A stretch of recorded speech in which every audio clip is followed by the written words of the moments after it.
আসসালামু আলাইকুম বন্ধুরা, কেমন আছেন সবাই? আশা করি সবাই অনেক ভালো আছেন। তো এই যে দেখেন, আজকে বাজার করে নিয়ে আসছে খাসির মাংস।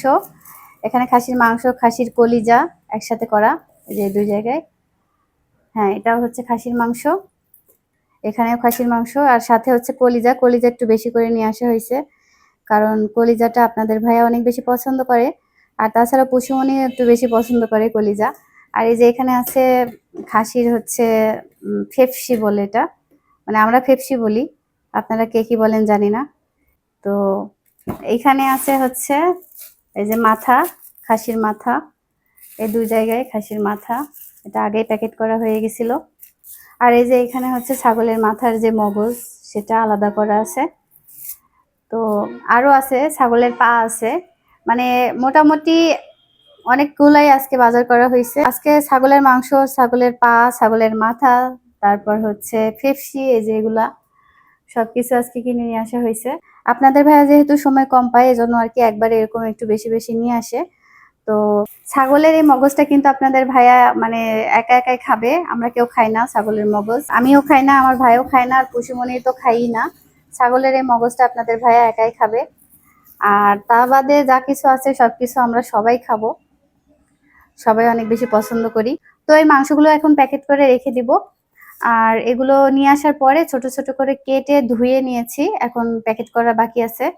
তো এখন প্যাকেটটা করে নিব, আর যখন খেতে ইচ্ছে করবে তখন ফ্রিজ থেকে বের করে রান্না করে নিলেই হলো। এটাই আর কি সুবিধা, বেশি করে নিয়ে এসে ফ্রিজে রাখার সুবিধা এটা, যে যখন প্রয়োজন তখন আর কি প্রয়োজনের সময় দ্রুত বের করে রান্না করা যায়।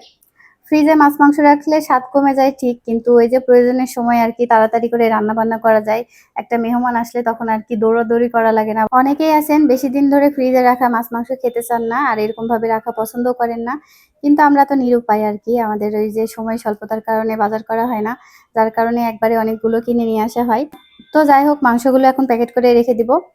তো এই যে ছোট ছোট এরকম প্যাকেট নিচ্ছি, একটা প্যাকেটে যতটা দেওয়া যায় একবারের মতো।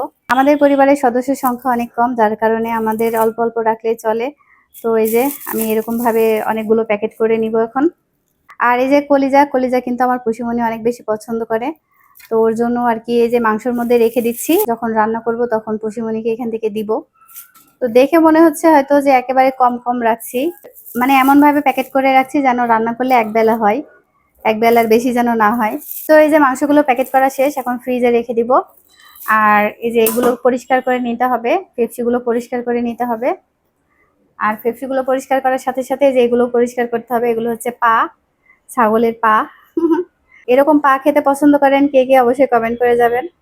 তো এগুলো পরিষ্কার করতে হবে, এগুলোও পরিষ্কার করতে হবে। এগুলো পরিষ্কার করে তারপরে এই যে এরকম ভাবে প্যাকেট করব, প্যাকেট করে রেখে দিব। তো এখনকার মতো ভিডিওটি এখানেই শেষ করে দিচ্ছি, দেখা হয়ে যাবে আরেকটা নতুন কোনো ভিডিওতে। সেই পর্যন্ত সবাই সুস্থ থাকবেন, ভালো থাকবেন, আর আমাদের জন্য অনেক অনেক দোয়া করবেন। আল্লাহ হাফেজ।